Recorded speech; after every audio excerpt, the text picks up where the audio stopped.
एक साधारण सी रस्सी, लेकिन उसी रस्सी से शुरू हुई एक ऐसी दास्तान जिसमें प्रेम था, विश्वासघात था और हत्या की साजिश छुपी थी, जिसे जानकर स्वयं राजा विक्रमादित्य की आंखें भी फटी की फटी रह गईं। यह वही राजा विक्रमादित्य थे जो दिन में दरबार में न्याय करते और रात को साधारण वेश बदलकर गलियों की खाक छानते। कहा जाता है अपराधियों की नींद इसलिए उड़ जाती थी क्योंकि उन्हें डर था न जाने किस मोड़ पर, किस अंधेरे में स्वयं राजा विक्रम मिल जाएं।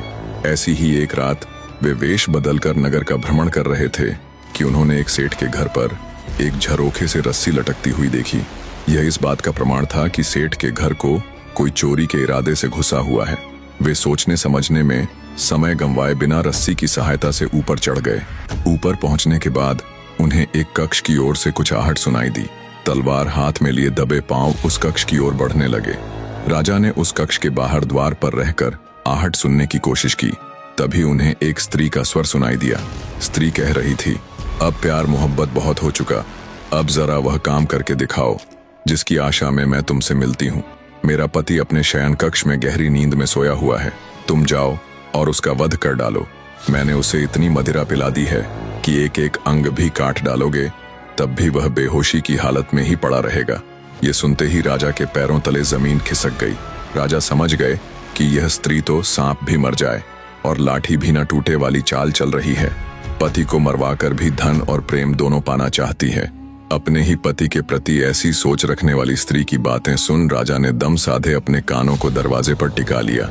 उत्तर में चोर का कंपित स्वर सुनाई पड़ा, नहीं नहीं, मैं यह पाप नहीं कर सकता। मैं लुटेरा अवश्य हूँ मगर हत्यारा नहीं। यह बात सही है कि मैं तुमसे प्रेम करता हूँ, तुम्हें देखे और तुमसे मिले बिना मुझे चैन नहीं मिलता। इसी कारण मैं रस्सी के सहारे तुमसे मिलने यहाँ आता हूँ, मगर किसी निर्दोष की हत्या करना मेरे वश में नहीं है। यदि तुम मुझ पर आसक्त हो तो अपने पति को त्याग कर मेरे साथ चलो। तुम जहाँ कहोगी वहाँ ले चलूंगा। पूरा प्रयास करूंगा कि तुम्हारा जीवन मेरे साथ सुखपूर्वक बीते। हवस और धन के मोह में फंसी सेठानी ने कहा, तो फिर मुझे ही यह कार्य करना होगा। वार्तालाप सुनकर राजा को पता चला कि यह स्त्री जिसे चोर हर रात मिलने आता है वही सेठानी है। सेठानी ने बात आगे बढ़ाते हुए कहा, आज तो यह काम हो नहीं सकता, तुम कल इसी समय आ जाना। मैं सारा धन निकाल कर रखूंगी और तुम्हारे साथ भाग चलूंगी। अभी से धन इकट्ठा करना शुरू करती हूँ, कुछ क्षण की प्रतीक्षा और कर लो मेरे प्रियतम। इसके साथ ही सेठानी उस व्यक्ति के साथ आलिंगनबद्ध हो गई। देर तक प्रेमासक्त भाव में रहने के बाद दोनों अलग हुए। राजा समझ गए कि अब उस व्यक्ति की वापसी होगी, इसलिए वे शीघ्रता से रस्सी तक पहुंचकर उससे पहले नीचे उतर गए। नीचे पहुंचकर वे चोर की प्रतीक्षा करने लगे। जैसे ही चोर रस्सी के सहारे नीचे आया, राजा ने उसकी गर्दन पर तलवार रखकर आदेशपूर्ण स्वर में कहा, खबरदार, तुम राजा विक्रम की तलवार की धार के नीचे हो। आदेश के विरुद्ध जरा भी हाथ पैर हिलाया तो गर्दन धड़ से अलग कर दी जाएगी। चोर को तो जैसे सांप सूंघ गया, काटो तो खून नहीं।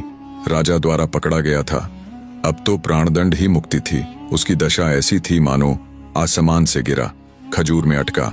पहले ही सेठानी के मोहजाल और पति हत्या की योजना जैसी मुसीबत में फंसा था। अब रस्सी से नीचे उतरते ही राजा की तलवार की धार पर आ गया।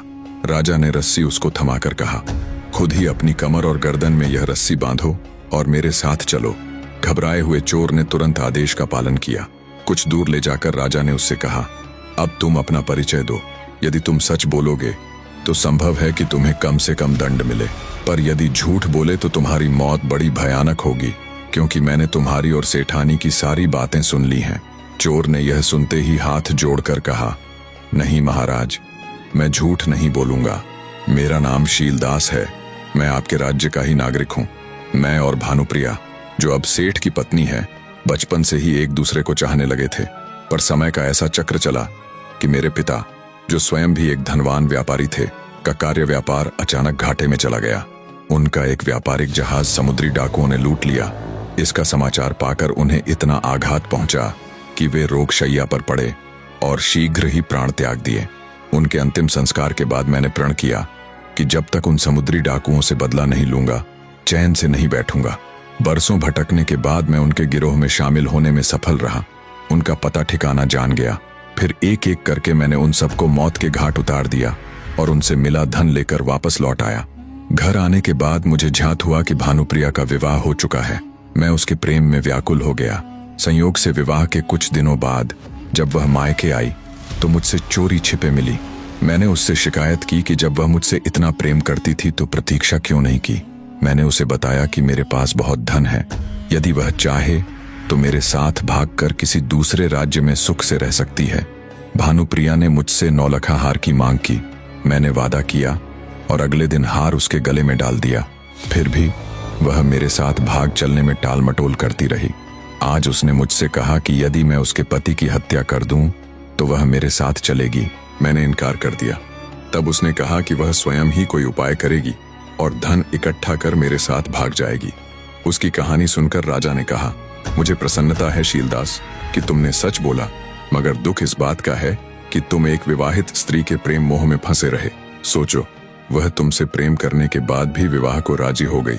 विवाहित होने के बाद भी तुम्हें छलती रही। 9 लखा हार पाकर भी तुम्हारे साथ राज्य छोड़कर जाने को तैयार न हुई।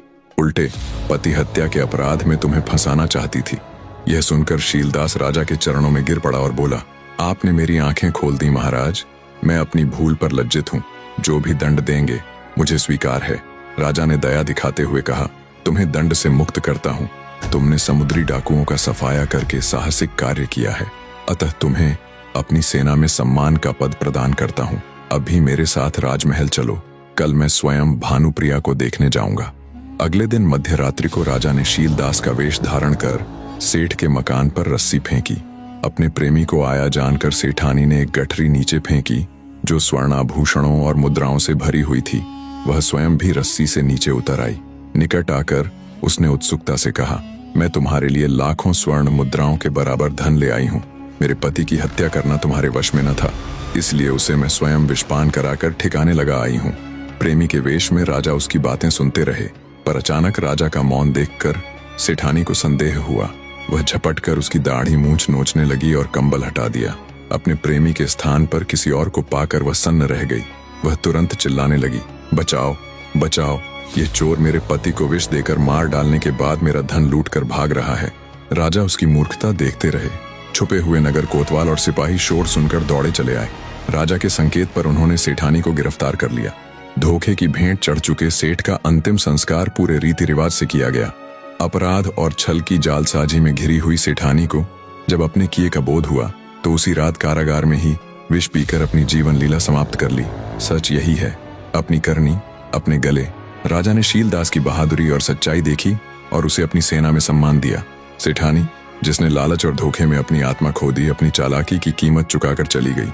नगर में फिर से न्याय और शांति कायम हुई और हर दिल में यह सीख बैठ गई कि लालच, छल और मोह की राह अंततः विनाश की ओर ले जाती है। कहानी के अंत तक बने रहने के लिए आपका तहे दिल से धन्यवाद।